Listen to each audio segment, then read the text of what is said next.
Hey everybody, welcome back to the Bideo. It's what, Friday or now you got me thinking it's Friday the 13th, Dan. It is Friday. Ah, It's National Friday, but it's on Thursday and it's July 13th. And I've got Steve, Dan and Nick on the microphones here. Um the usual suspects. yeah, and I think we're going to talk about some video games. I think we're talking about Friday. Oh, Ooh. French fries. In two honor of the hours. day, let's all just go around and describe our favorite type of fry. Curly's from Hardee's. Oh, a good choice. Dan? I'm a big fan of Wendy's fries. Mm, that is a bland opinion, but I can respect it. Nick, what is your favorite type of fry? I like the Hardee's Curlies, but I think I still prefer the Arby's. What is it about the Arby's that wins? It's that bold flavor. Those bold spices. They're just so good. I'm gonna have to say I like. Maybe my favorite type of fry is curly fry, or a waffle fry. Ooh, those are good too. I like That's a good fry. waffle fry. Yeah. And I completely forgot about the Granite City waffle fries. Those are pretty good, but I think what makes them is their dip. So I don't know if that counts. Well, waffle fries are good for dipping. Are you guys? Do you like thinner, crunchier fries, or do you like big fat wedges with lots of potato? I like I my usually fries soft. crispy. Yeah, Not crispy. like super crunchy, but like just that enough. No, when you say soft, do you mean like soggy from grease in a heat lamp, or do you mean soft like mashed potato inside of a plastic package? Wow, there's no good answer for the two options you gave me. I would say I like heat lamp fries. I do too. I enjoy the flavor of a little bit old fast food. I'm not afraid to admit that. So now that we're done talking about fries, you want to talk about games? Maybe. I don't know. This seems like Sure. a pretty good discussion. Let's talk about McDonald's Treasureland Adventures for the Sega Genesis. There's a level in there where you jump on Pick the fries. kids? No, that's a different fry themed video game. I don't know if there are any more. We might have listed it. Oh, Sneak King? the Sneak King. Yeah. Yep. And I assume that in Big Bumpin' or Pocket Bike Racers that fries make a cameo. Maybe Probably. the picture of one of the achievement icons. More than likely. Noah, what are your favorite fry video games? Oh god. I'm sure Like- in Zool for the Super Nintendo there's some fries in there somewhere. Because I think there's like a junk food world. That's true, man. Good pull with Zool. I don't think maybe I talked about it on the podcast. I don't know, but I was playing Zool 2 for the Atari Jaguar not that long ago. Zool is so good. Such a fast-paced platformer. I remember getting stuck and like not in the traditional way of you haven't like you don't know where to go, but in like I got stuck in a block and didn't know how to get out. And that's when I stopped playing that game. That game's weird because you have to collect like a ton of stuff. There's a ton of like what would in like a Mario game be coins or in a Sonic game be rings, just like random icons strewn about the platforming levels. But you have to collect like 300 of them before the end of the level even opens up. You have like a percentage counter that goes up and stuff. It's a weird game. It's a fun game. I haven't played it since I was like 10. It's been a long time. I'm pretty sure Nick saw me play it not that long ago. Which one? Zool 2 for the Atari Zool 2. Jaguar. I probably did. It was a colorful 2D platformer where I was playing as like a dude that looked like a ninja. Oh yeah. Doesn't he kind of look like Bomberman? Yeah, but Bomberman kind of looks like a ninja. So we're both right. Which came first, Eh, the Bomberman or the Ninja? I don't know. I would The say the Ninja. Bomberman. I like the Bomberman. I like there being one, like the one Bomberman that has existed throughout time. It's not a Bomberman lineage. It is one single hero. It's Bomberman Hero. Anyways, Noah, what have you been up to? Um, we played some video games at your house recently, right? Am I correct in saying this? You are. So, as astute listeners will remember, we were planning a gamer weekend, and we achieved having said gamer weekend 2.5 days of constant video games and watching summer games done quick. So you can take your pick. Do you want to talk about the video games or the summer games done quick first? I'm gonna talk about the fast food first. We ate Ah, that's a good one. we ate so much like Katrina's and Taco Bell and Burger King and Hardee's. We were not very healthy at all. You know, Katrina's, that restaurant that there's two of only near my house that no one else that would be listening to this would know of. Dude, That we one- know Ross is listening and he probably knows about Katrina's. I'm just That's speaking to our demographic. Um, Our demographic is largely people that know what Katrina's is. so if you don't know what Katrina's is, it is a burrito place similar to that of Chipotle or Qdoba, and I guess it's just locally owned, right? Like you Yeah. know the guys who own it Mhm. and like created it or whatever. Yeah, and there's only two of them. One of them is like 2 blocks from my house, and it's so good. That And them's apparently the the other burritos you one want to isn't. eat. Mm-hmm. According to my coworker, the other one isn't anywhere near as good as the one that's by your house. Probably because I'm not there to help coach them. You're scooping that burrito all wrong. Oh no, you're supposed to wrap it on both sides, not just one. Shout outs to the Katrina's boys, who are also watching Summer Games Done Quick on the TV in their restaurant. Which Yeah, that was really cool. I shouldn't say that because maybe their boss is listening and he told them not to. They weren't doing that. They Yeah. talked about it, but then they decided to instead respect their boss's wishes, That's true. even though their boss's wishes were wrong. But no, that was cool to see that that was running on the TV. And you are not wrong. We did eat a lot of fast food that weekend. Yeah. It's like you gotta lean into it, you know? If you're gonna just sit on a couch and play 12 hours of games a day, you might as well like drink soda and eat fast food constantly and otherwise just be generally unhealthy. That's true.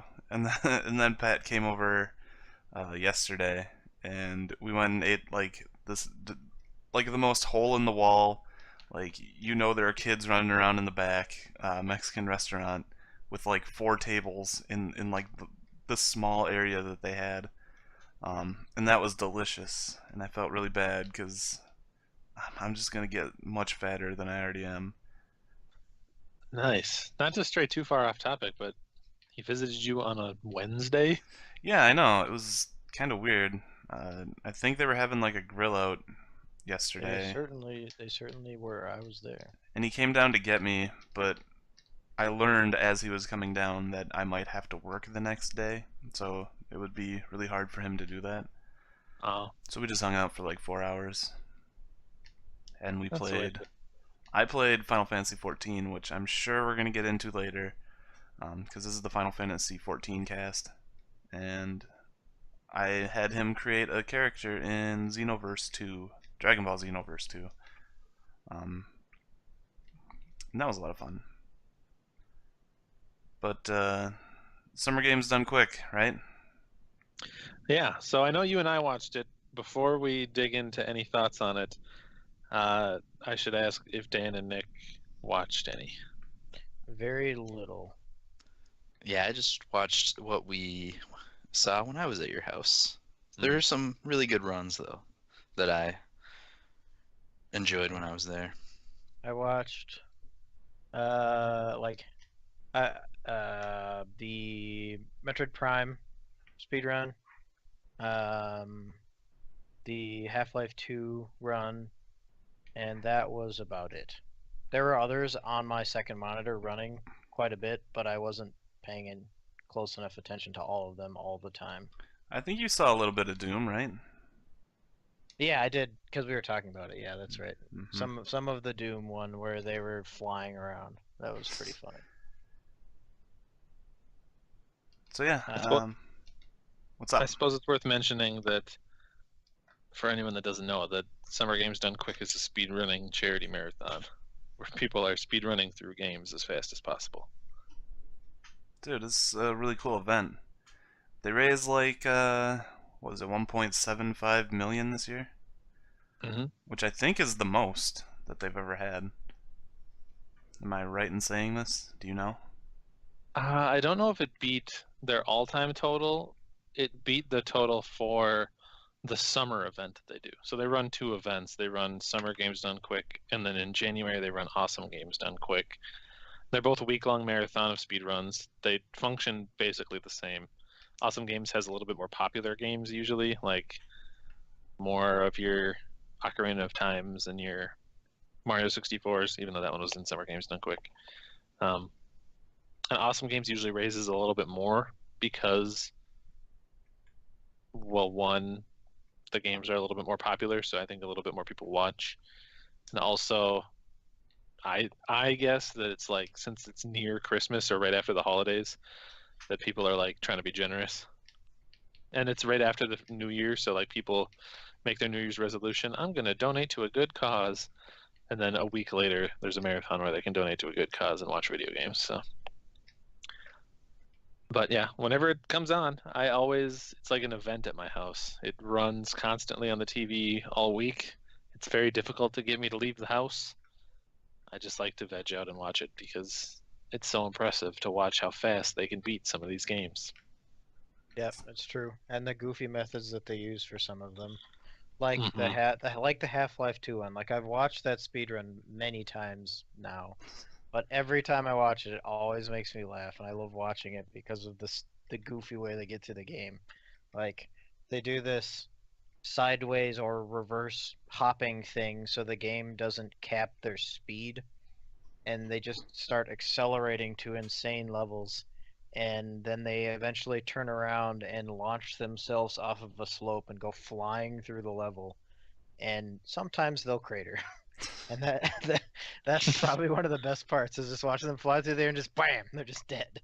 And then they have to reload and try and angle it slightly differently so that they bounce off of a roof or something and they don't die because apparently the roof doesn't have collision on it or something. And then just all the crazy the other fun one that they use is the prop climbing bug, if it's even a bug, where they stand in a box and then they jump and grab the box and then let go and then jump off the box and grab it again and do that as they climb up the side of a wall. It's always so fun to watch. Yeah. So Steve, what are your favorite runs? This year, I mean, it's kind of a stereotypical answer, but I did really like watching the Super Mario 64 run. That was a really good one. Um, I thought that the Metroid Fusion run was pretty good. I missed that one. Super Monkey Ball. I always love watching Super Monkey Ball a lot. Super Monkey Ball. Oh man. Yeah, it was Super Monkey Ball Deluxe, I think. So it was like a combination of one and two. Super Monkey Ball, it's just crazy to watch. Like people know that game so well, and you're going so fast that I don't know how you could possibly control it. I would get way too nervous. But those ones are probably the ones that I liked the most, even though I've seen most of them before. What about you, Noah? I really liked Mega Man X6, which isn't the one I thought I would like the most. Oh yeah, I guess I watched those too, the X runs. The cool hitbox like exploits were really cool. Um, I also super liked, I think it was Silent Hill, or or Silent Hill 2. It was one of the two. Um, the runner was like Otter something, and he was just an absolute delight. So I think those are maybe my two favorite. Yeah, think you I mentioned watched- that one and said that was pretty good. Now that I think about it, I think it was a Silent Hill 2 run where he was like side running up and down stairs because it Yeah. was less turning. And he's like, I wonder what she's thinking when she sees her hero doing this. Yeah. Yeah, that was so good, and the ending really got me. I don't think I didn't stay up to watch the end of it because it was starting when I was like, I need to go to bed. I think the ending was worth it. It was super good. I don't know, Nick. Of what you saw, what did you really like? I also saw the Metroid Fusion one, and that was a fun one to watch because that was a 0% run, so they had to not get any of the power ups. Oh man. And there's like one like missile pack in that game, I guess, where like it's nearly impossible to not get it because you have to like walk almost right through the tank. And so they had to like I forget what they had to do, but they had to like clip into the wall and then it would like teleport them to the other side of the thing. And like they were describing the setup for it and it sounded like really hard to do. And it was like crazy watching them because it takes like just a split second and it's done. That was really fun. I really liked the Donkey Kong 64 Oh, me because too. playing that, I liked that game as a kid, and then not really realizing how broken those games are. Oh yeah, yeah, definitely. Seeing some of those games people play, me go, wow, there were a lot of glitches in these games. Yes. So that was a fun one, and then one that I watched the entirety of with like unusual enjoyment was the Steve. You might have to help me on this one. It was the Castlevania 64 Oh gosh. run. Oh yeah, Castlevania Legacy of Darkness. Yeah, and like I've never played that game, but like watching the guy hop around everywhere and like the defeat bosses in like 2 seconds with those supercharged axes, like that was really fun. Mm-hmm. Yeah, that one was really awesome. So those are probably my favorites this time around. I'm looking through. They also does Super Mario Series Warpless Relay Race, which was them playing through Mario 1, 2, 3, Lost Levels, and Super Mario World all back to back without skipping any levels, and it was 3 teams that were racing. That one was pretty good. Oh, they skipped levels. They just didn't skip worlds. Or yeah, sorry. The Chrono Trigger run was fun, and obviously the Earthbound one was too. Oh, and Super Panga World was really interesting to watch. It's a Super Mario World ROM hack.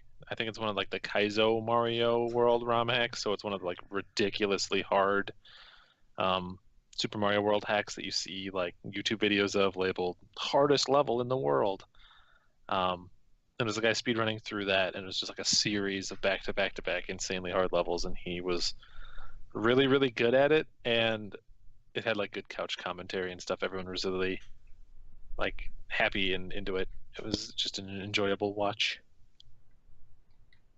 That's true. And I liked what sparked it, where apparently there was like a magazine article about Pangaea Panga, the name from which they got Super Panga World, where they're talking about Yeah. how he has no life because he speedruns games.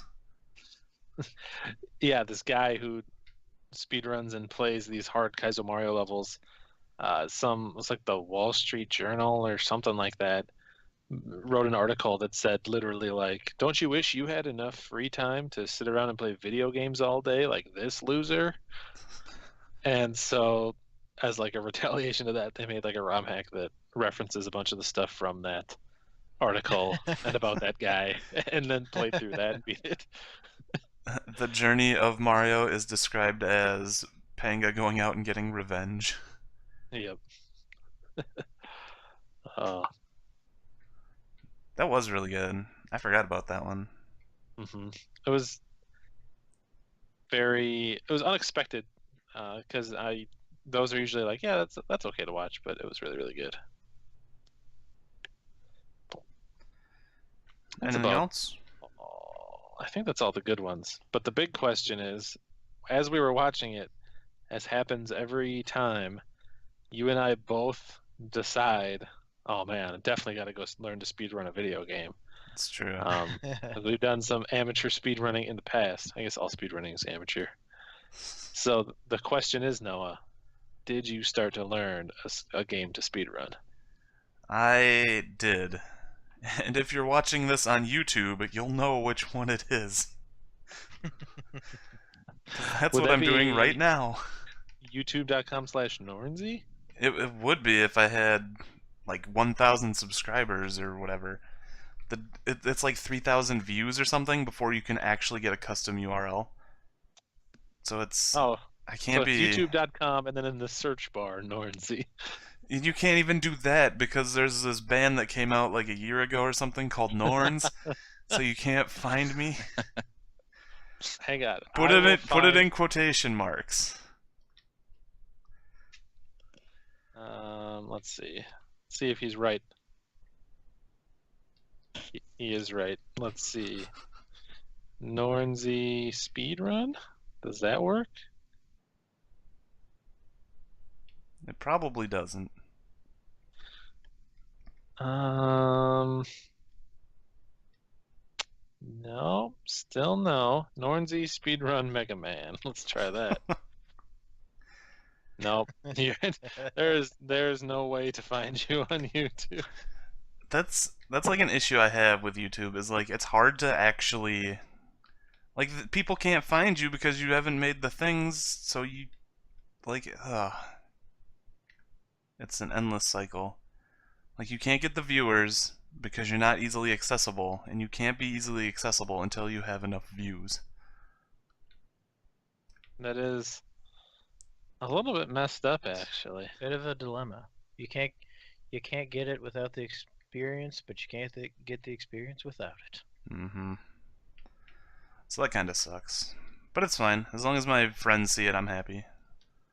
I have no dreams of becoming big YouTube superstar. But yeah. I figured it out. What's up? You got to type in Nornsy, Nornsy, StarCraft, and then run a search, and it's going to say showing results for Noni StarCraft, because there's a StarCraft player named Noni, Nony. And then you click on the little text that says search instead for Nornsy StarCraft, and then your Let's Play videos come up, and you're good to go. Nice. Little workaround, but you'll get where you need to go.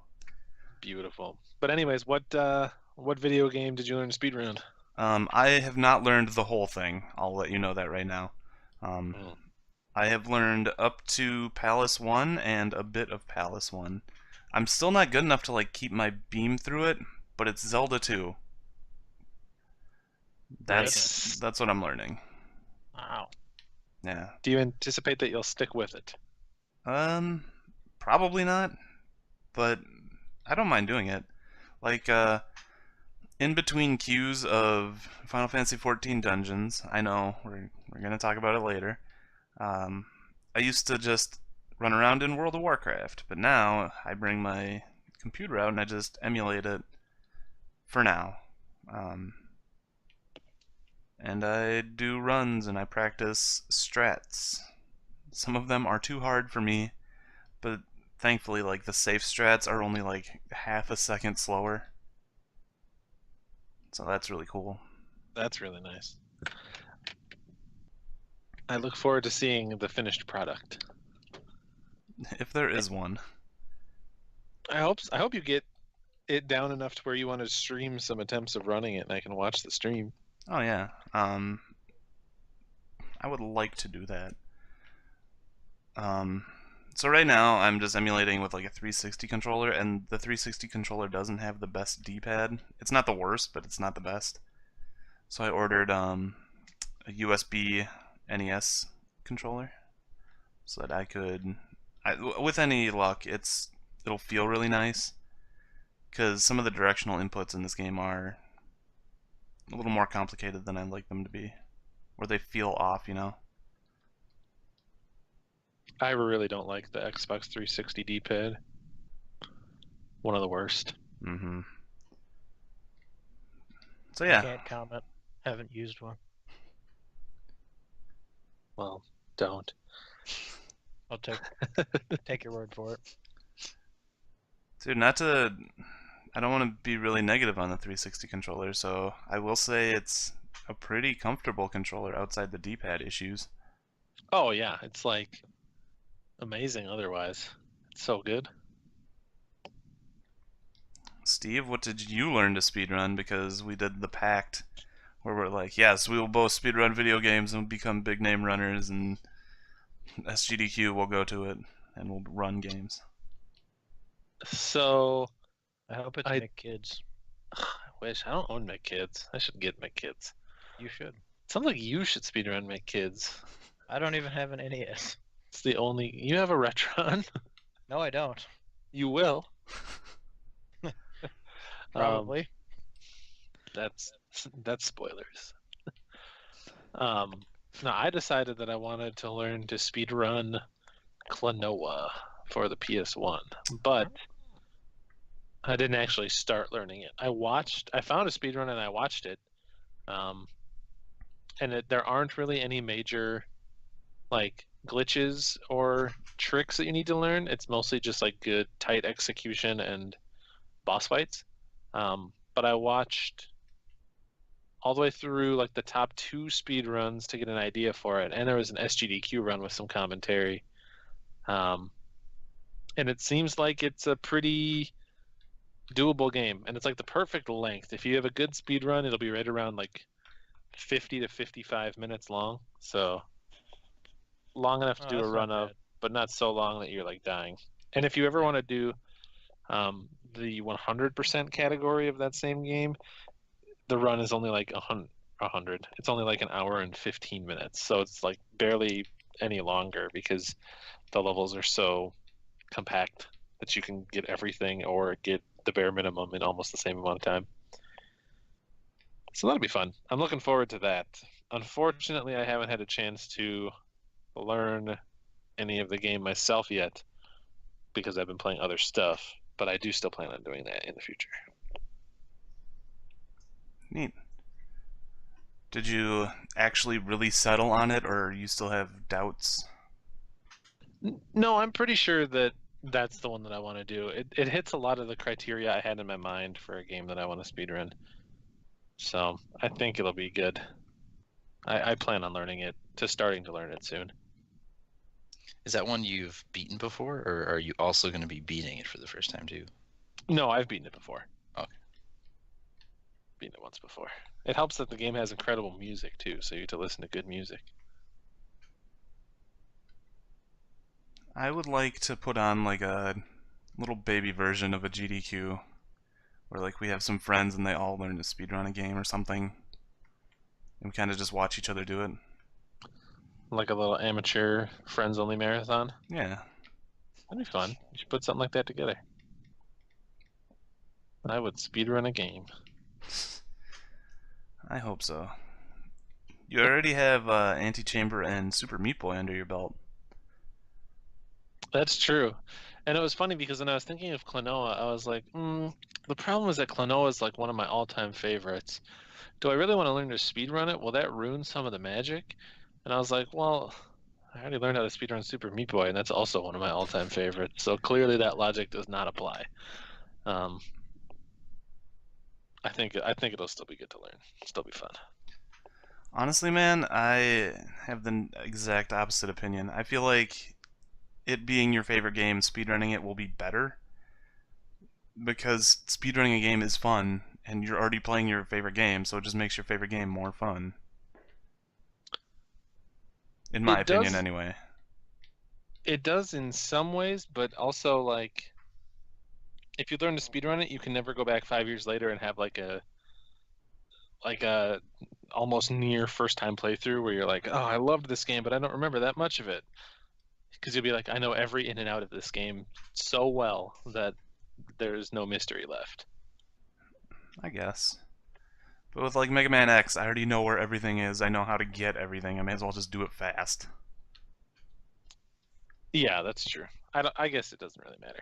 At some point, you know the game well enough that it's like, who cares? Mm-hmm. I guess I better get started on that Castlevania 4. Huh? Oh, dude, you're already almost there. You play through it constantly. It's true. I'll probably be a little rusty at this point, but I'll have to practice a little bit. But I could probably do that. We should. Sure. I should actually schedule a day in the future where you have to learn a game by that day so we can all get together and speedrun. It's a date. I'll be there for you. I would hope so. Nick, When the rain starts do you to have any fall. ideas of what you would speedrun in your life? Oh man, I don't know. Oh, dude, you know what game I'll teach you to speedrun, Nick? Because I already know how. Disgaea? Clue. Clue. Clue for the Super Nintendo. The speedrun is Clue. literally, or maybe it's for the PC. It's literally you just mash start because you'll immediately like the first option is guess, and then you just mash through the first three options for person, weapon, and place, and you just hope that you got it right. And you just keep repeating that, mashing it until you can eventually beat the game in 1 second because you guessed right first try. That's a good one. I will say, Disgaea is like an hour long, an hour and a half long. It might be two. I might be lying. But it was surprisingly short when I looked it up. I was like, oh my god, I could do Disgaea. I definitely think Nick would be able to do this guy then. He knows that game pretty well as it is. Yeah. Yeah, I'll have to look like what the tricks are. But that'd be a fun one. It's weird to think that you could do a SRPG. This is speedrun. But I told One of the Steve. like all-time greatest insults that people are always sad about every single GDQ is that Final Fantasy Tactics doesn't get in because it's like a 4-hour run that is like really fun to watch with a really really good runner, and he always submits it and they always say no, and it's always like the uh, big injustice where everyone's like, why won't you let him run? yeah, because you can, even if they're like worried about the time, like just put it on in the middle of the night or something if they're that worried. And obviously that's not that big of an issue because this was the first time that they did a lot of RPGs in SGDQ. Mhm. They had a Final Fantasy VII run that was 8 hours long. Oh yeah, that's right. I saw the like first part of that. Alright, so we're gonna put a pin in this. Because Dan has to go soon, so let's get some Dan words out of him. Yeah, words. So let's see. What have I been playing aside from Final Fantasy? I've been playing Tokyo Xanadu for Vita.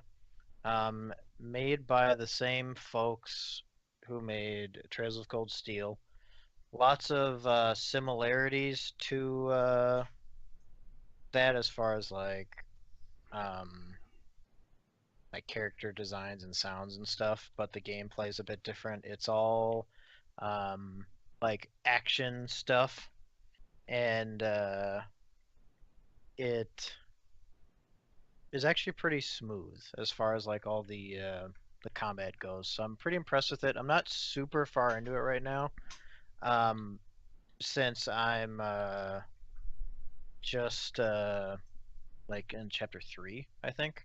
But there's an interesting thing where like every time you start a new chapter, the intro theme plays, like the intro stuff plays.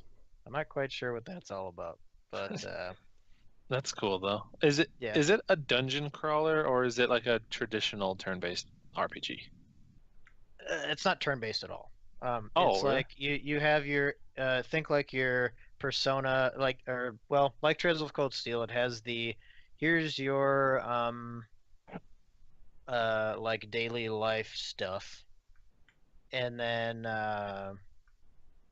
you can hang out with people and kind of develop friendships and stuff, but it doesn't go much like past that.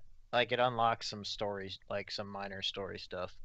And then you like a dungeon will pop up where it's like a little pocket dimension thing because people's feelings get distorted and blah de blah. We've heard all that before, right? Maybe. Yep. And we end up getting into this world, and then it's just like a free running. You mash square to swing your weapon, and there's like ranged attacks, and you can jump and do dive attacks and stuff like that. So there's a bunch of that fun stuff. Um, and then yeah, I was gonna say, but the actual dungeons, are they like right angle hallways like in a dungeon crawler, or are they actual like interesting that's dungeons? they're interesting dungeons. It's not like a first person right, turn left kind of Okay. stuff. It's just a lot of free running and do this and do that. So Okay. yeah, it's pretty good. I've been continually playing the Fire Emblem Heroes mobile game. They've been constantly releasing new things for that, like on a pretty regular basis. Just recently, they added a bunch of the Fire Emblem Echoes characters, so everyone's flipping out about those for the time being. But there's still a summer banner right now with hot swimsuit waifus. Oh dang. Ooh. What about hot swimsuit husbandos? There are those as well. Oh, thank God. So that's pretty funny because everyone was like, oh my God, they're not gonna have husbandos. There's no way they'd do that. No way. And then they did. So everyone was like happy about that, but then they're like, ah, why did they pick these terrible people? They could have been somebody else, and it would have been so much better. So that's how that was going. But that's how it always is. People will find something to complain about whenever they can. Is there a Hector in a Speedo? There's no Hector in a Speedo, but they have Gaius, the candy ninja or whatever, the candy thief from the last uh, Awakening. He was in Awakening, I think. So that was an interesting choice because his normal unit's in there too, and good lord is he terrible. He's so bad. But that's what it is. What it is, I guess. Character. Whenever they reintroduce characters, it gets a little weird because like they usually reintroduce them with new weapons and stuff, like Robin from Awakening, the main character or player character. Yep. She's usually a caster. Well, the female version of her got a swimsuit and she has a lance now. So, and Frederick the Knight throws seashells like they're ninja stars. Well, that's good. Yeah. And yeah, it's interesting to see what they come up with, I guess. And eventually, I'm sure every character will end up in there, just not right away. And then Final Fantasy. Noah and I hit 70 about the same time. Yep. I think. So we've been doing lots of the end game. Well, we haven't really done any of the end game stuff other than finish the story. Yeah, I don't think we've touched anything beyond that. Yeah, because we keep just doing our queues, and that's about it. Can I just say thank God for Dan being a tank? You're welcome. That was very nice. I'll be your guy. Yeah, sure, I agree. I like tanking, so I don't mind it at all. It's fun. I mean, I tanked in WoW for God knows how long, and now I just DPS because I'm a scrub. More so that other people don't need me, but need me to tank. But Yeah, tanking was really fun. Because I was always scared to like do anything important, like tank or heal. yeah, And then when they made tanking like more accessible, you know, especially in like Wrath, yeah, when I first rolled my warrior and realized, oh my god, tanking is the best. it's so much fun, and everybody Yeah. loves you. It's like, oh, look at this guy. He's tanking for us. He's so cool. Yeah, and everyone's just like, oh, just give it to the tank. Yeah, Everybody, nobody likes healers either for some reason. yeah. I don't really know why, but probably because it's more responsibility. Yeah. And that's let's see. So yeah, we've been tanking them dungeons, and they're a lot of fun. I don't know if we want to spoil anything, but I will say the story is friggin' amazing.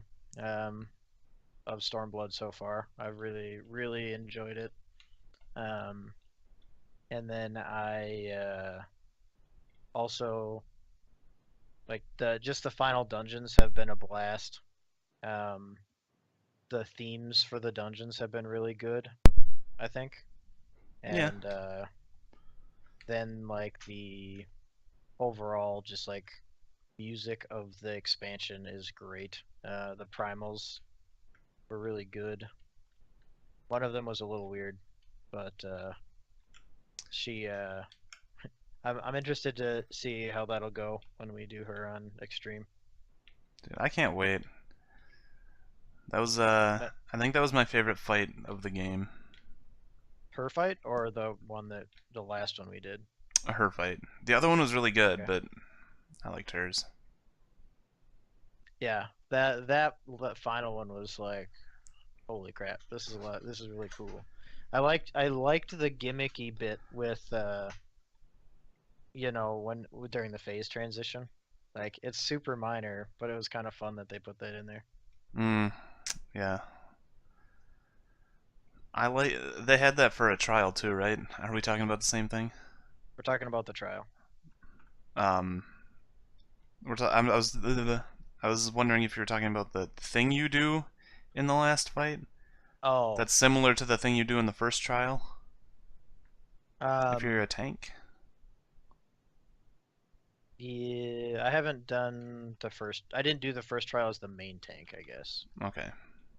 I did it as a side, like just the off tank. So I just literally didn't do anything. Uh, I like the last fight. The last fight, Yeah, the last fight was really good. yeah, And I already talked to Steve about this, but the difference between the Heavensward last fight and the Stormblood last fight is yeah, Heavensward felt really good and it felt really like lore wise it just felt yeah, epic. But the Stormblood one was like more mechanically demanding and made me feel definitely good as a player. for doing a good job. Yeah. Yeah, like I don't, I didn't fail to any of his mechanics ever.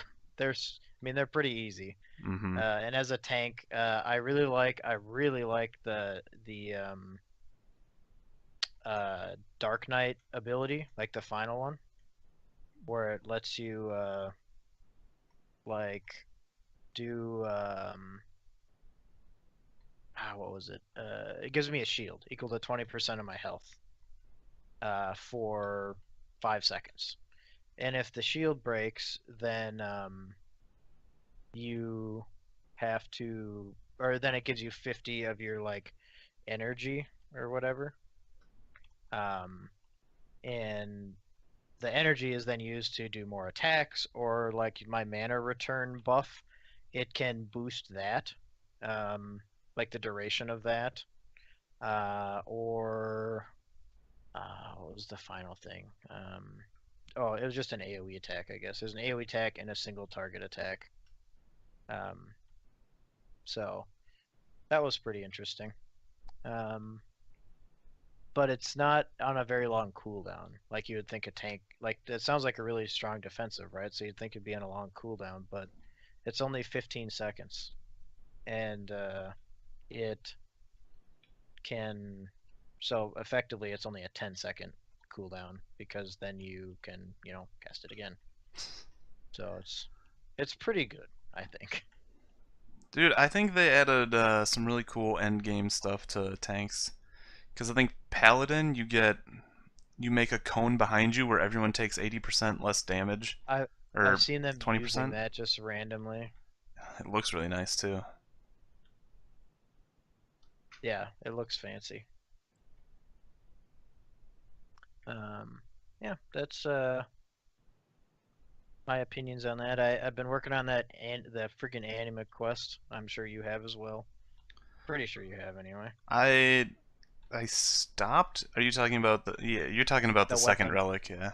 the old weapon. Yeah, Um, I like you need Umbrite or whatever, and I think you get that with that's Poetics. that's the step that I'm on. So you need poetics and you need uh well, just a lot of poetics basically. Like I mathed it out and you need like 10,000 poetics. Ugh. But I figure I'll work on it slowly. The after parts don't seem like they're too bad.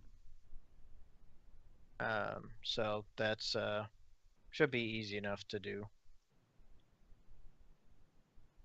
I'm over time. Like I'm not gonna sit there and purposely grind it out, but my final weapon looks really cool, so I want it. I have not done any of the Umbrite stuff because I'm using my Poetics on leveling alts. Oh, wait, so like buy them gear and stuff? Yeah, I'll buy them Shire gear so they'll Oh, be kind of caught whatever. up and ready to go. Whatever. You'll replace it all. You will, but it lasts like half the game or half the expansion, I should say. I figure the way I see it is that I'll be doing dungeons so much that I just won't need to worry about it because I'll have so much dungeon gear. But like the jump from, I guess if you get that gear on your main or your alternate or whatever. Um, Yeah. but the thing is, like, I didn't do a lot of dungeons in Stormblood because I was samurai and I had double XP or whatever for most of that. Um, Sure. and so like I don't have a lot of caster gear right now for my red mage. So like Oh, okay. my item level jumps from like 130 to 260 if I just buy Shire gear. Yeah. My dragoon had the that gear that you get from the Heavensward quests. Like I picked the dragoon gear because I Mm, didn't need the tank gear, and then I also picked the caster gear, so I'll be able to use that for my red mage whenever I decide to level that. Although I don't know what I'm gonna level next. Just focusing on one thing at a time right now. yeah. Anything else about Final Fantasy 14 since we're on the topic? Mm, no, I don't think so. All right. Um, we're I'm currently sitting on WoW right now doing the Black Temple time walking event. So it time walking is similar to how Final Fantasy does the like sync down stuff, Mm-hmm. like where it desyncs or it syncs your level down to that, and you do less damage and yada yada. You still keep all your abilities though, like that doesn't change. And this is the first raid that they've ever done like that. And because it's Black Temple, everyone's like, "Oh my God, Black Temple! Black Temple is amazing." So I turned my sub back on for a month. I figured I'd give it a shot, and that's what we're doing now. Hmm. So we're on the second boss, big big bad supremacist, and we'll see if we wipe. Is it challenging at all so far? Well, I mean, the first two bosses weren't. The later bosses get pretty mechanically heavy. So we'll see how rough this gets, but it'll be a little bit, and I'm sure they're on a voice chat somewhere. But yeah, I'll join them if I have to. I see. If things get too hot and intense. Yeah, I don't think they will right now because like I said, it's just the early boss, and the early bosses aren't too bad. And the guys that I'm with have been raiding somewhat regularly, so they should be able to carry me pretty easily because I'm just on my scrubby character. Because I transitioned my warrior to alliance, and they're still all horde, so I have to play somebody else. But yeah, that's what I've been up to. Neat. Should we just keep this train rolling and maybe have Nick say what he's been doing? Yes. I hear he's been playing some video games. I've been playing a game or two. Life has been exciting because I finally got myself a PS4 Woo! after much time. So the first couple games I got for that were Persona 5, Good which choice. I haven't started yet. Aw. There's a reason for that. I'm already playing Persona 1, so Persona 1. Wow. I got Final Fantasy 15, which I have been Okay. playing, Nice. and Good. The Last Pretty good game. Guardian, which I started to play. Ah. I played like okay. the first 30 minutes. It was really fun. But I've probably put the most time into 15. Yeah. I just got to the third chapter, I think, where they finally let you start driving yourself around and everything. Yeah, and you don't have to drive on rails anymore now too, I hear. They've opened it up. Opened the floodgates. Oh yeah, you can choose to get Can your car drive modded, the off-road. Regalia. And so the Cindy, she puts a big old lift kit on your car. Ah. I haven't tested that out yet though. So I got that quest where you're running around getting your royal arms, and I have to go Yeah. to a big city. I think is my current goal. Lestalem? Does that Yes. sound Yep. familiar? Yeah. That sounds about right. So that the first, probably the first 2 hours of that game, I wasn't sure about it. The the battle system didn't seem very good. Yeah, it took a bit of getting used to. Yeah, and now that I'm used to it, it's fun and fast paced and a Mhm. good time. I don't know if I got this on the last podcast or not, but I finally beat Tactics Ogre, so that I was really fun. remember you mentioning that, so I Yeah. think you did. And then I've been playing Persona, which has been really fun.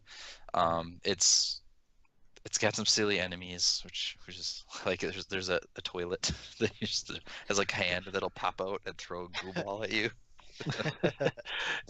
Have you talked about Persona on the podcast before? I don't I remember him think talking about it. But and there's another enemy because I think for a while you're in a school, and one of the enemies is just a bouncing basketball. When you hit it, you can see a ghost, a dude ghost, but Dude Ghost, my favorite. dude He's my favorite ghosts.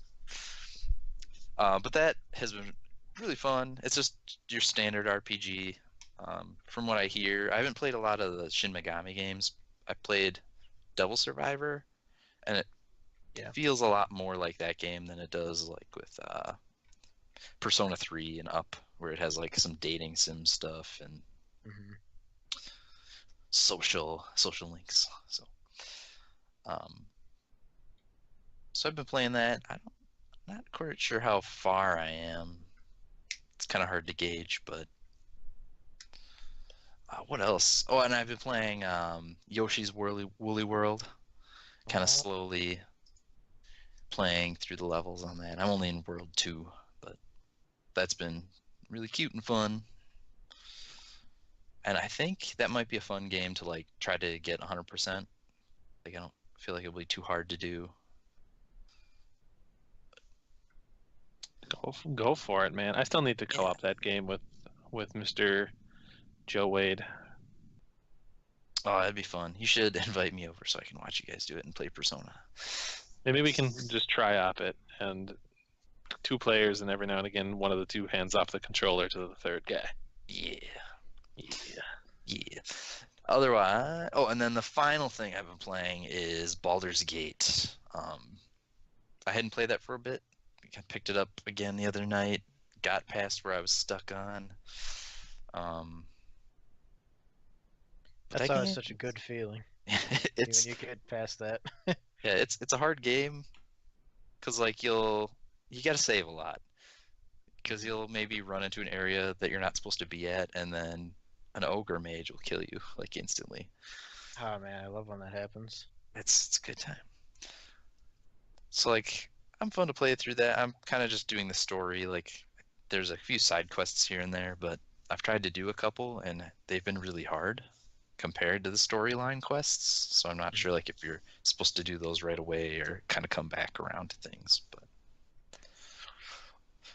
it really in my heart reminds me of the first Dragon Age. So I that's love been the a first good Dragon feeling. Age.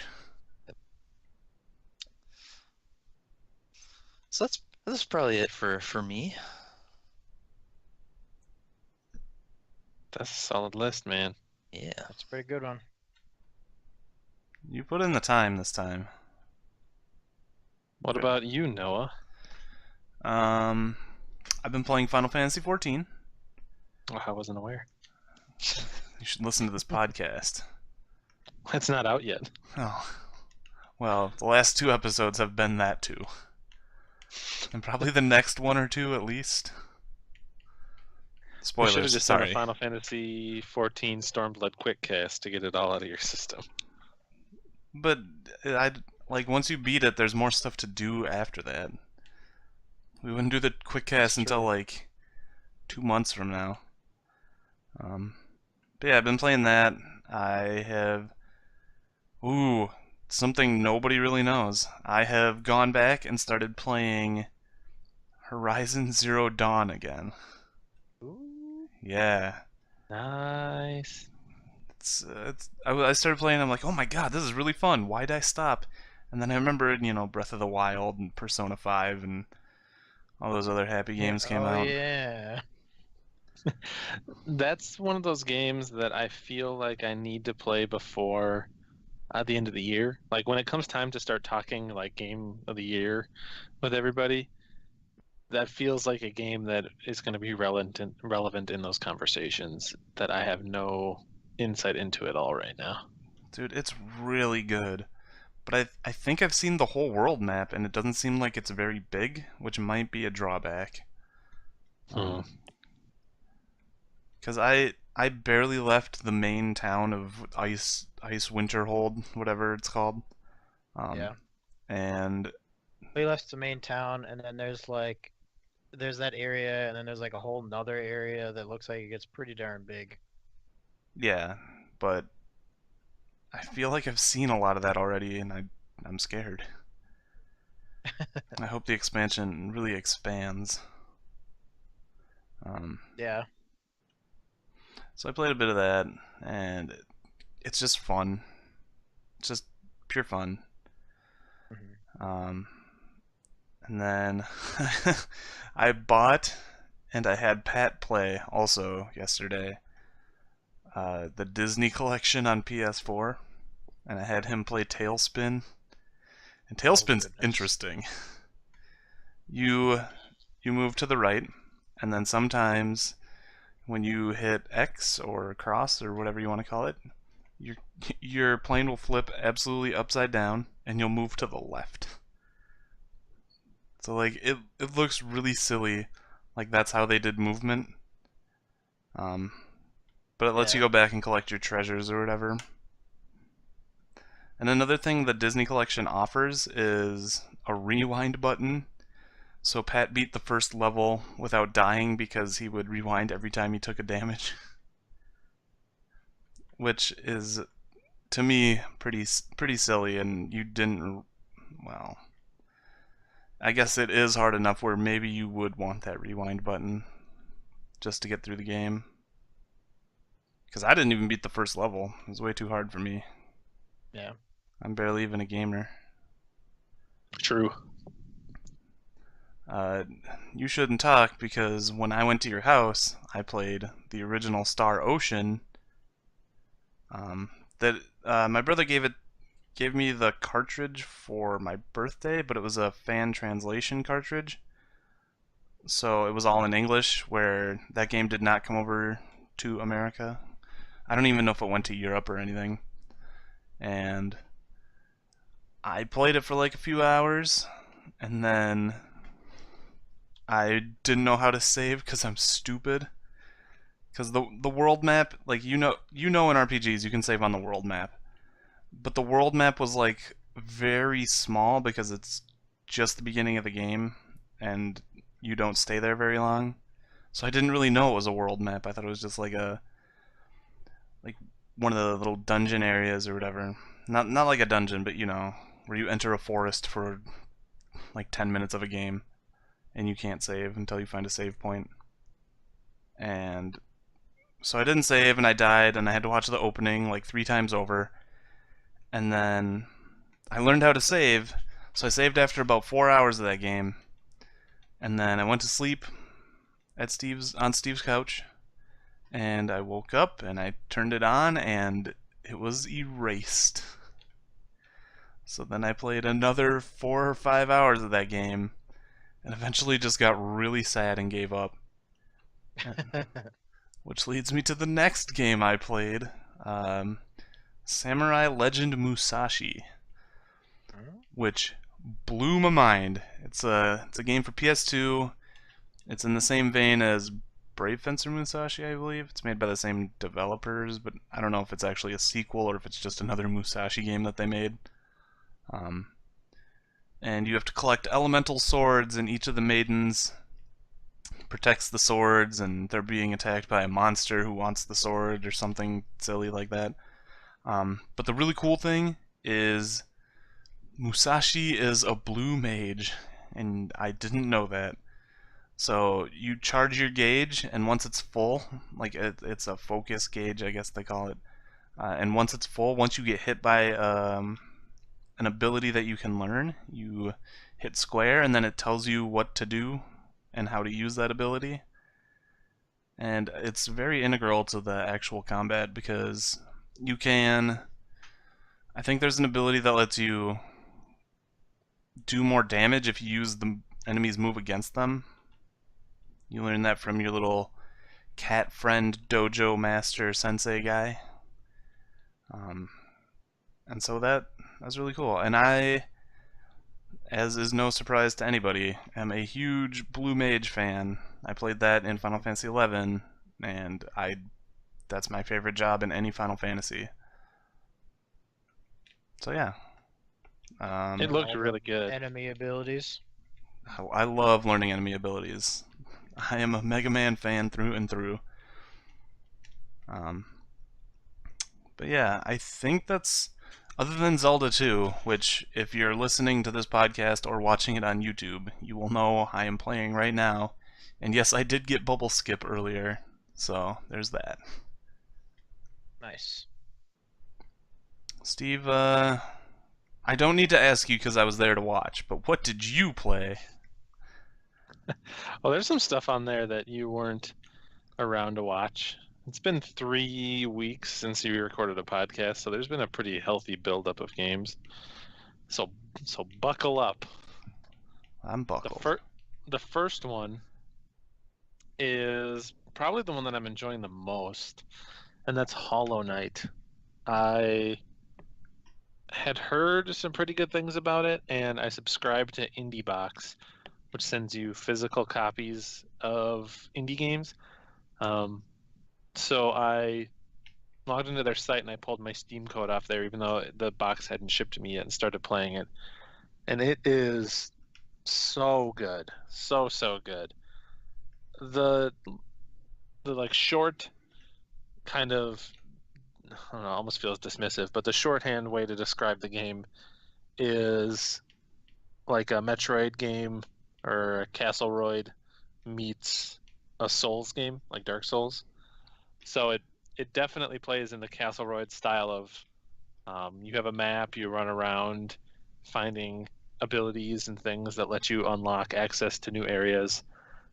But the music and the mood, and to some degree the combat, but especially like the NPCs and character interactions, are directly, like, very clearly influenced from Dark Souls. It does the same thing where you come across people randomly out in the environment and they talk to you in kind of that just like weird sort of like just like something that's like a little bit off about them, and they all have their own quests, and like you talk to them and then they'll disappear and go do their thing, and then you'll re-encounter them again later in the dungeon and they interact with each other. It feels very, very much like when you would talk to people and then meet them back at Firelink Shrine in Souls. But the game looks really good, plays really good. I'm loving it. I'm definitely excited to play some more, and I would highly encourage people to go check that out. When Oh, what little I saw of it reminded me of Salt and Sanctuary. yeah, that's. I haven't played Salt and Sanctuary, so I can't really speak to it. But I would almost. I've heard people describe it as like a better Salt and Sanctuary. But I can't speak to whether or not that's actually the case. But that's just what I've heard a couple times from a couple people. But I hear Salt and Sanctuary is good too. It's pretty good. I met the guy who made it. Did you shake his hand? I did. Did he ask you not to play Hollow Knight? He is a friend of a friend. Well, I haven't met him. I haven't talked to him since Hollow Knight came out because I see him at PAX every year. Yeah. He's a friend of a friend that lives out in Seattle. Oh, that's awesome. So I'll be seeing him soon at PAX. So Cool. Well, that makes me feel like I should go play Salt and Sanctuary too. Like having a 6 degree of separation not that far away from that guy makes me feel more obligated to play it. know the guy that knows the guy that knows the guy. Is Salt and Sanctuary getting a physical print run through like limited run or anything? Do you know? I don't actually know. That game seems ripe to get printed physically. It would make me like it Yeah. a lot more. So I'll have to. I could ask him when I see them. So yeah. So, but yeah, that game's really good. And it's worth mentioning that I originally played it because I was looking for a PC game to play because I bought a Steam Link and I wanted to try the Steam Link out, and it works okay. really well. I have the entire thing set up on Wi-Fi, and I'm pretty pleased with the quality of the like streaming and the quality of the inputs and stuff. There's not much input delay or anything like that. But it still requires your computer to do stuff. Yeah, but I mean, you know how my basement is set up. It Yeah. is set up in such a way where it is much more convenient and much more social to play my Steam games on my TV than it is to play Yeah. them as sitting on my computer. I just mean that your computer's a toaster. Oh, well, I have I have that newer computer now that I'm using, so it's actually not that bad. Okay. I forgot you got that. So I finally like hooked that up to a janky old monitor, and it is working well enough, and it actually runs Hollow Knight just fine. So it's a modern enough computer. Let me ask you, Dan, how well do you know Radeon cards? Not well, because I don't buy that many of them. The last one I bought crapped out really bad. So Oh, all right. Mine's still running strong. So. I can't really get a good. I look it up on like benchmark sites and stuff, and I can't really tell what the equivalent NVIDIA card is for a Radeon 480 RX. Is that a relatively new Radeon card? I could probably tell you like tomorrow, because I guys at work know that some of that stuff a bit more than I do, so I can ask them tomorrow and see what they have to say. Okay, yeah, let me know. I don't expect it to be like an amazing card because it's a pre-built, off-the-shelf computer. Yeah. But that's the video card that's in there. I mean, my other one was a 560M, so I'm sure it's better than that. But I think it's a little better now. Yeah. So that game's awesome. Go play Hollow Knight. I also watched Rover play it. Oh, really? How much of it did you watch? Most of the end of it actually, because he was pretty far into it by the time I started watching. Oh, no spoilers. So, yeah, all I know is that there's a lot of endings. Oh, that's good to know. There's I'm a not lot surprised. to work towards. I have heard that the game has a lot of stuff going on, and it's a pretty long game. Yeah. The other game I played on PC is the Stanley Parable. I had never played it until Oh, just yeah. recently. I knew the concept of it, but I finally played through it, and that game is it is as funny as I expected it to be. It is good. It's very entertaining. Have you left it running for 24 hours or whatever it was? Because On Tuesday? there's like Play for an entire Yeah. Tuesday. yeah. No, but I believe Noah is going for the "Don't play for 5 years" achievement. It's so much harder than you think it is. Oh yeah, that's right. I forgot about that one. Yeah, it's awesome. I better get that achievement. I've earned it. Or I will have earned it. And then okay, so that's the PC stuff that I played. During our gamer weekend, I played through 3D Dot Game Heroes basically in its entirety. That was it's like a 20, I don't know, maybe like a 2011 game or something like that. I could be way Yeah, off. I remember that one. But it's a PS3 game that I forget the company that developed it, but it was published by Atlas over here. No, it's a From Software game, which is weird. From Software did weird stuff that wasn't Dark Souls. But it is just like a 3D version of the original Legend of Zelda, basically. Like literally the story of the game is that this 2D Zelda-like kingdom suddenly like popped into 3D and began living their life in 3D. So they treat it as Yeah. if like you're a 2D They're character. like, man, living this in is 3D really world." weird. Yeah, or like it's so much harder to sweep up after when you're in 3D. yeah. To make jokes, it's good. I Yep. played a little bit of it. I didn't get super far in it, but that was some of the stuff that I remembered. It is really good. And the other like silly thing that people always remember about the game is that in Zelda games, when you have full health, your sword will have like a beam that shoots out of it. Yep. In 3D Dot Game Heroes, when your health is full, your sword is huge. Yes, Like- it is. Like at the end of the game, my sword was Ginormous. upgraded to like span like 2 screen lengths and be as wide as the screen. Like it is insane how big your sword is. And it's funny because you can eventually upgrade it to where it can pierce through walls and stuff. So if you're at full health, you can just just walk kill into everything. a room and just and slash and kill every enemy in the room and walk to the next room. It's so funny. But the game it's very good. The dungeons play exactly like the original Legend of Zelda, so the dungeons are all like square rooms and you're looking around finding keys. Every dungeon has an item in it that you have to find. Yeah, it is very clearly influenced from Zelda to the point of parody, but it was good. And I forgot to put this on my list, but I would be remiss not to mention I played some SpongeBob Battle for Bikini Bottom on the GameCube, which is the best way I can describe it is like Jack and Daxter with a little bit of Donkey Kong 64. It plays like a collectathon platformer and reminds me a lot of like a Jack and Daxter game in the way you go around the environments. But you can swap between characters like in Donkey Kong 64. You go to bus stops and you can swap between SpongeBob and Patrick and Sandy.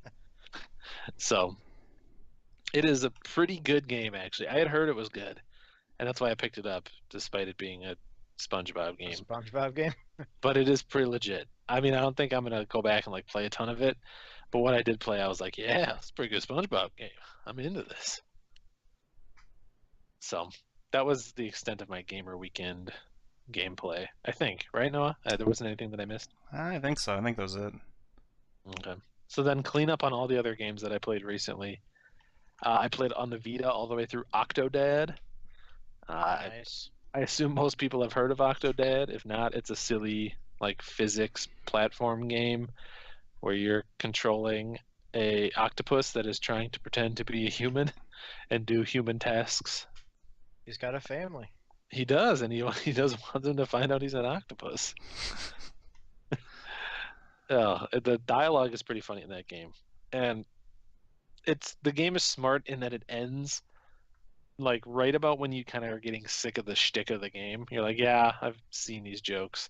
It ends, so it doesn't overstay its welcome. But that game's awesome. I get it. He has 8 arms. Move on. Hey, 4 of them are legs. Yep.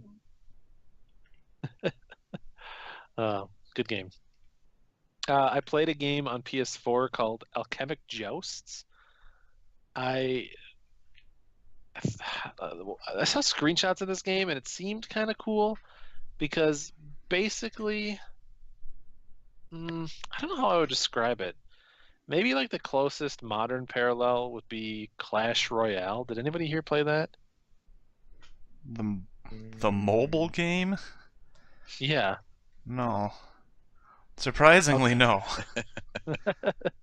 So maybe there are other really common games in this genre that I'm thinking of, but they're it's not tower defense, but you have your tower and an enemy tower, almost like a MOBA, and you can spawn minions on a cooldown, and they spawn minions on a cooldown, and they march towards each other, and certain minions are better at attacking other minions, and so you're trying to kind of like summon the right minions to overpower their minions to push forward and eventually damage their tower. Are there other games There are. that like There's a Metal Slug mobile game. Like, uh, that's like that? yeah, that's actually a common mobile game genre. Oh, okay. See, I don't play a lot of mobile games, but I kind of assumed because to be honest, the game kind of feels like a mobile game, or like it was a mobile or a Steam game first, and the interface was kind of very quickly adapted for PS4 because the text is all really small and the controls are kind of weird for a game like that. It feels like you should be able to click right on the icons, but you summon elemental minions to try to kill the other enemy's tower, like I said. So like water will beat a fire minion, earth will beat uh, fire will beat an earth minion. It's like a weapon triangle. But the game's not very fun. It's not very good. The the interface is weird. The controls are kind of goofy.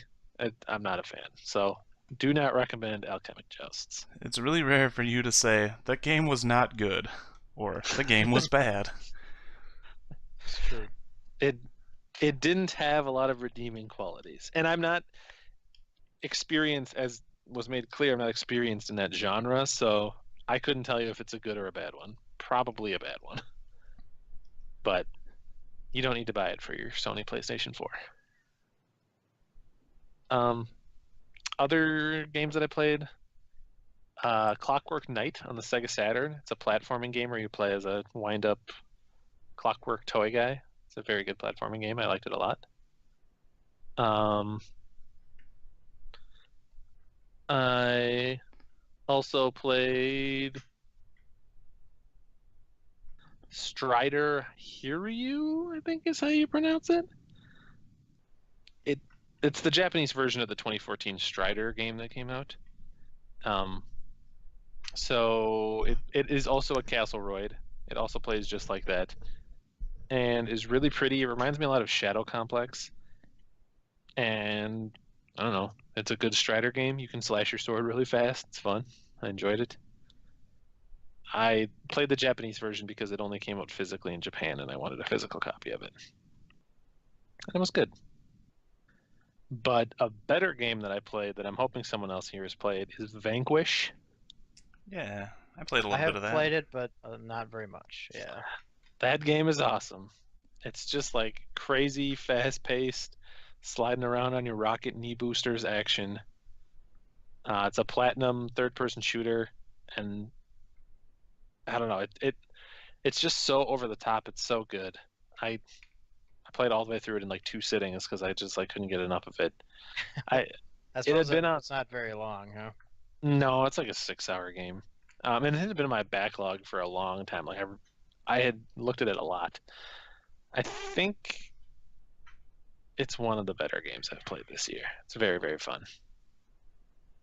But I've been in a big PS3 mood, so I also played Puppeteer on PS3, which is a 2D platformer, and it looks a lot like Little Big Planet and plays kind of like the single player of Little Big Planet, but a little more refined.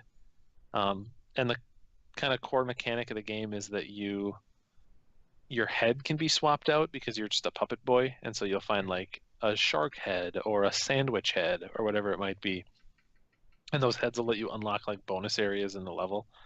But the actual platforming is you have a big pair of scissors, and so you'll like there'll be a gap that has like a tree branch hanging over it, and you'll need to like jump and use your scissors to cut the tree branch. And everything in the game is kind of like in like a papery visual style, like it's a puppet theater. Hmm. And actually, the whole game is set up as if it was a stage play. Like you're always seeing like curtains on the side of the screen and stages on the bottom, and the crowd will be saying stuff. And in between like levels or scene transitions, you'll see the entire set get like taken down and rebuilt really quick. Oh, nice. But it's a really, really fun game, and I don't hear a lot of people talking about it. So for anyone that is interested in 2D platformers, it high recommendations on Puppeteer. Oh, Steve, don't forget to mention the narrator. Oh, God. Yeah, okay. If there's a complaint I have about Puppeteer, it is that the narrator does not stop talking. Like he is going. Like there'll be a lot of times where you will get all the way through a level and he will not have stopped talking the entire time, and you'll either have to end the level and miss out what he's going to say, or just stand there for like another minute and a half while he talks. That game has so much story in it. I don't want to discourage people by just complaining about it now, but it does have too much story, and it's not that interesting. So if you're going to play it, I would say maybe skip the story if you can. I don't know if you can skip cutscenes. I don't, but yeah, he's a bit rough. He is. What did you think, Nick, as you watched it? Like I think he would really only get on my nerves if you had to do a part multiple times. Because I noticed if you screw up and have to do something over again, you're gonna hear him say the same spiel again. And so like he's always saying like new stuff, which is impressive. Yeah, Like- that game has so much voice dialogue. Like wow. And so Like- I think he was an important part of the game, honestly, and like I wouldn't say he was necessarily a negative. That's true. There were just some times where I was like ready to start a level, and there'd be like 1 to 2 minutes too much cutscene at the beginning of a level. But it is, it's not as good as Bastion, but it is kind of like Bastion, where you sort of just get used to and start expecting the game to like universally narrate itself, and it works out pretty good. But there's a lot of it, and it gets a little grating. So yeah, Puppeteer, recommended. And then just a couple like final quick hits. I played the Sega Genesis shoot 'em up called Whip Rush. Really good music, really fun game. If you like horizontal side-scrolling space shooters, I'd recommend checking it out. It's good. It's by Renovation, which is a company that's usually pretty dependable. I played also on Sega Genesis Toe Jam and Earl a little bit, just because I had been seeing ads for the new one on SGDQ. So I popped it in. For anyone that doesn't know Toe Jam and Earl, it's like a funky 90s, almost like a roguelike, but it's like a rogue avoid people rather than attack monsters as you scroll through a dungeon. You're climbing a tower collecting parts of your ship that got broken, but there's very little combat. You're usually avoiding enemies. So it's got a ton of style, and it's a pretty, I don't know, in the early levels, it's a pretty relaxed game. It gets pretty hard, but it's fun and easy at the beginning. So yeah, Toe Jam and Earl for anyone that hasn't played it. I think most people played that game in their childhood, but I hadn't played it until recently. And then finally, which I don't think I mentioned previously on a podcast, is I bought a bunch and was playing some N-Gage games. Popped in the old N-Gage, and so played most. I mean, I played a good chunk of games, but the two that I played the most of were Pandemonium, which was also on the PS1, and I think the Sega Saturn. It's a 2D, 2.5D platformer. And I also played some Crash and Nitro Kart on the N-Gage. There's a lot of good games on the N-Gage. A lot of licensed games. People should play N-Gage more. They don't, and they probably Did any won't. of you play N-Gage? No? Okay. Of course not. Oh, That's a game you played. it's a mobile game. You love mobile games. Dude, only if they're on my phone and only if there are microtransactions. Ah, I wish I could help you. You don't, and I don't want you to help me either.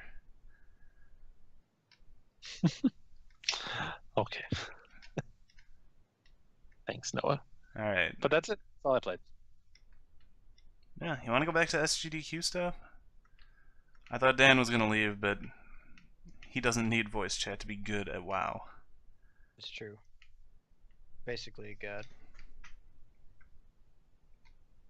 How are those rotations going? You hitting them all?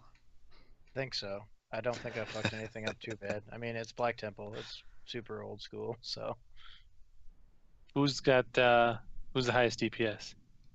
definitely not me. Oh, got that deadly boss mods going?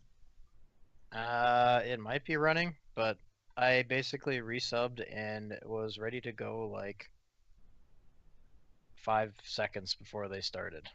So I don't really know what I'm doing, and I definitely don't have all the like, cause I'm on a lower level character, cause all it needs to be is just high enough to get in here, and I'm just kind of pushing buttons and letting them kill everything.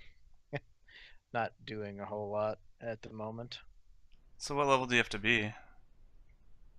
Above 60, effectively, because Oh. that's when the raid was 60 So what are you playing? or Like, 70 rather. Excuse me. I'm playing my hunter, which Mhm. is level 100. 110 is the new cap from a while back.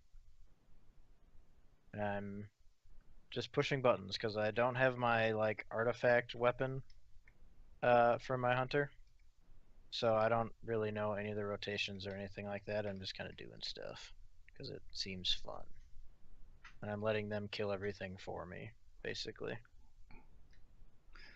dude, the damage jump from like 100 to 110 is nuts when you get your Oh relic yeah, or whatever it is. yeah. Mm-hmm. Like you stop The doing relic thousands weapon and is start doing huge. millions. Yeah, relic weapons are huge.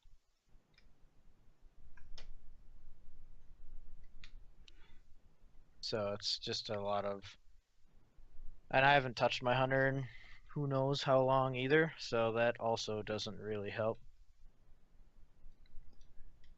But I kind of know what I'm doing still on the thing, even though they've changed a lot of abilities. It's still kind of the same. Stand there and shoot stuff. Pretty simple, you know. Mm-hmm. Kind of hard to mess that one up. Anyway, SGDQ Mm-hmm. stuff. Yeah, Do you guys have anything else to say about it? Because I have some topics I can bring up. I certainly don't. It's all you, man. Alright, Go so for it. um so there was some controversy during SGDQ. The um apparently Breath of the Wild, wasn't gonna be in it. Oh, I I interesting. do not want to like have people quote me and be like, "This guy said this." So Ross, if you're listening, don't take what I say as 100% fact. Um, but apparently that was like a run that was snuck in, and I don't know if it was the runner or if it was GDQ staff, um, but it wasn't going to be in there.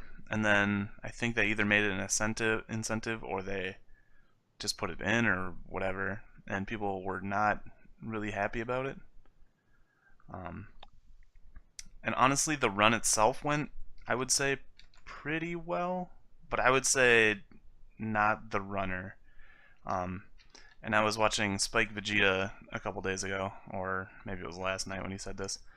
Um, but everyone was like, "Yeah, she would have done really well if she wasn't so nervous." And he was like, I don't think it was nerves. I think that's just kind of how she is."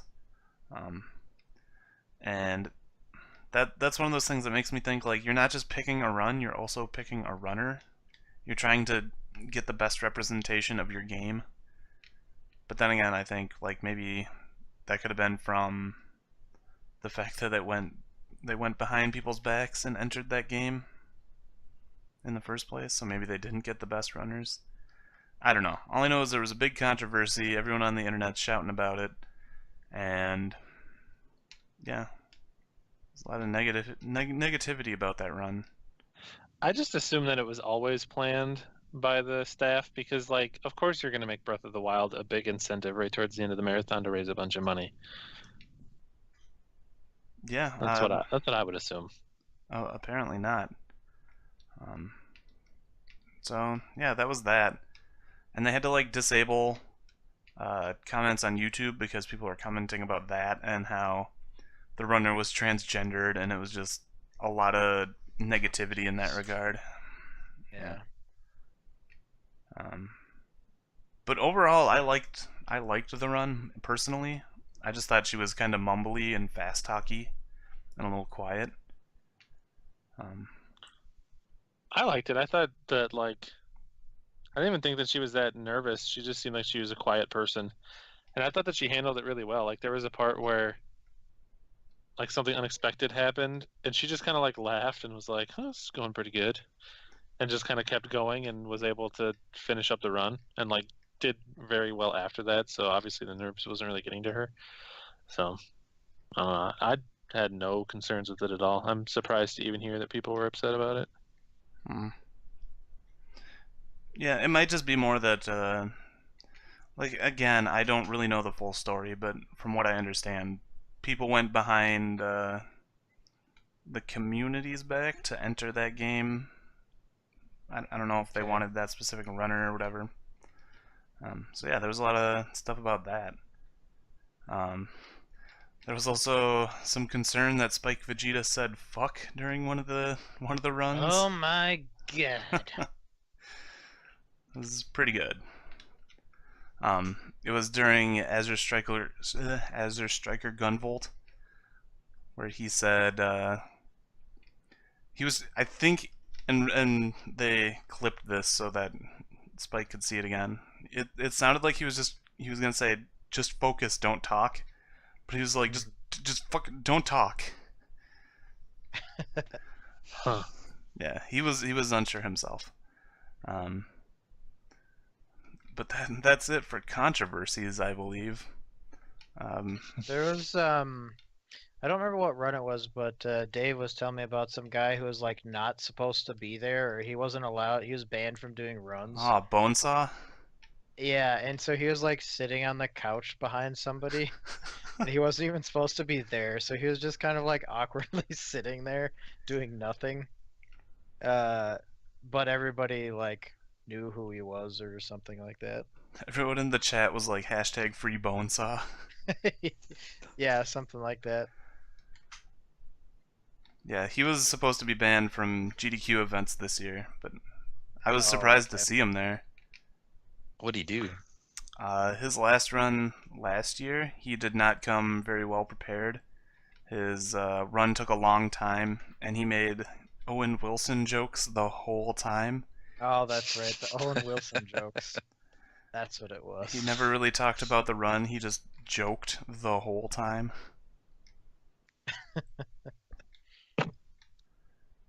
And it's really surprising because, like, Patty was also on that couch, but didn't really get any flack for it, and he was part of the instigator, because he was at SGDQ this year, and he did pretty much the same stuff. I don't think Steve's a big fan of Patty. Do I know which one Patty is? He's the one on. He was on Andy's couch for the Link to the Past run. Oh, yeah. He seems fine individually. It's just like, I don't know. He enjoys the attention of making sarcastic jokes, and yeah, he's like, he jokes around as if he's like a little too good for the situation that he's in, which is probably just his personality. It just like really doesn't. It's not my personality. It doesn't jive with me that well. Yeah. I guess that's most of the negative stuff I would have to say about the GDQ. Because I think this one was the best. Probably the best I've seen. Like, even when I was, like, first learning about speedrunning and what it was, I was like impressed that games did that, but now I was just impressed by like the overall showing they had. Mm-hmm. one more negative thing about GDQ is their bit incentives. And again, while watching Spike Vegeta, his entire chat was like, "Yeah, it was stupid to go from 500,000 as an incentive to 5 million as an incentive. Like there was no way anyone was gonna reach those numbers." Yeah. What was the bit like? The conversion rate on those? Like how many dollars would it take to have gotten that many bits? It's $1.40 for 100 bits, I think. So it's probably really simple math, but I'm playing a video game and trying to talk and be moderately entertaining, so I don't have the time to math. Yeah, me neither. I have a fidget spinner in my hand. Oh no. Oh man. Are you Oh, doing the boy. tricks? No, I'm just kidding.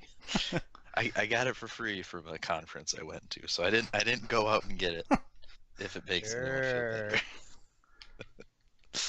Whatever you say. Nick, you're our resident fidget spinner guy. Hey, I think Tyler bought some. Let's not talk about Tyler. Tyler's just declining every time I hear anything about him. Doesn't play video games anymore. Man, I don't know. I don't even know. I just got wrecked. Yeah. Have you went out and bought video games with him recently? No. I have not. No? Steve? Oh. Steve? I guess that's one thing I did do. I bought a video game. A really cool one. Lawnmower Man? Lawnmower Man. I didn't mean to actually steal your thunder. You bastard. It was really funny because we were that same week on like Monday, we were there with a friend of ours, and he pointed that game out.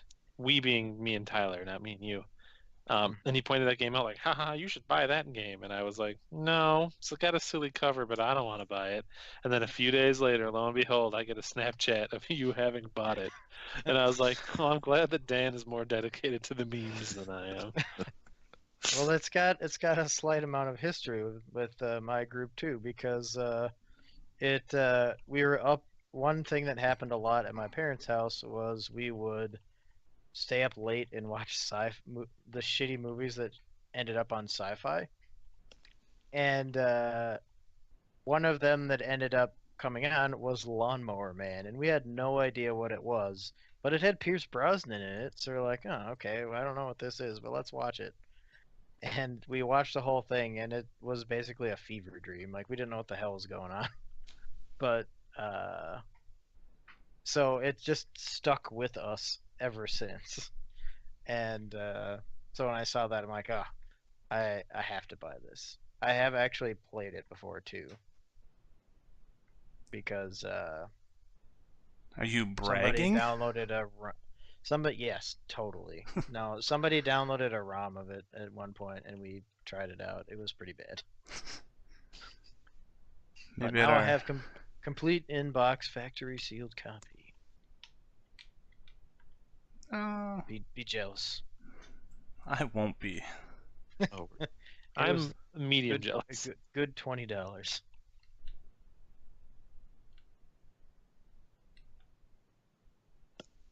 All right. So what were we talking about before Lawnmower Man entered our lives? Buying video games? Tyler? I remember Tyler happened. SGDQ? Sure. Let's go with that again. I don't think I have any more to say on the topic. We were talking about bits or whatever. Oh yeah. I watched Half Coordinated's Near run. It was super good, as expected. Mm-hmm. See what else happened. SGDQ was like really big. Why do we not have 3 hours of content? Because I didn't watch it, that's for sure. I mean, I covered all of my favorite runs. Half Coordinated was good, but it's a big long marathon of speedruns that people should watch. Yeah. So if you, for some reason, know about us but don't know about SGDQ, and we're like the guys that introduce you to it. First of all, you're welcome, and second of all, you should watch it. You really, really should. Like, I'm still going back and watching YouTube VODs of the runs, like half coordinateds and stuff like that. But honestly, I think that's about all I got for this video. Yeah, I think that's a video. By next video, I want to hear about your first Klonoa run at least. If I have gotten around to it. No, no, no. This is the thing we talked about in the car, where I'm gonna make sure you're running it and not just giving up. So I'll keep you texted and called, and I'll get on your case. But other than that, like, do you know if you're ever gonna play PC games with friends ever again? Now that you have a computer? I mean, Peer I don't know. pressure? Probably eventually, but it won't be an MMO, and I don't have that much interest in MOBAs right now. But the moods come and go. You never know. I guess. We do play a lot of HOTS, so you should at least download that game. It's free and it's fun. Yeah. And there's a new guy out every couple weeks. Whoop, whoop. Who's the new guy this time? Is it? It's gonna be Stukov. Stukov. Yeah. He's already out. No, I am not in the loop. Yeah, I think that's it for the video this week, huh? I think so. We did it, team. We talked about video games. We made it to the finish line. We did. It gets harder and harder every time.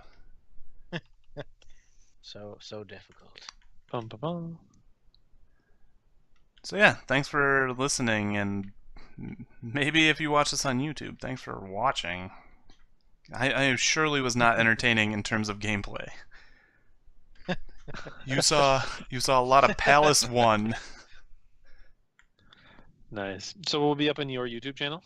Yeah, I was wondering if maybe we should make an actual Bideo YouTube too. Well, we will figure that out before it gets posted, and if you're listening to the audio-only version of this, it'll be somewhere, and you can search the video on YouTube to find it if you want to rewatch it with the speedrun attached. Otherwise, we will probably have more information to share next time. Yeah, thanks for listening, and goodbye. Goodbye.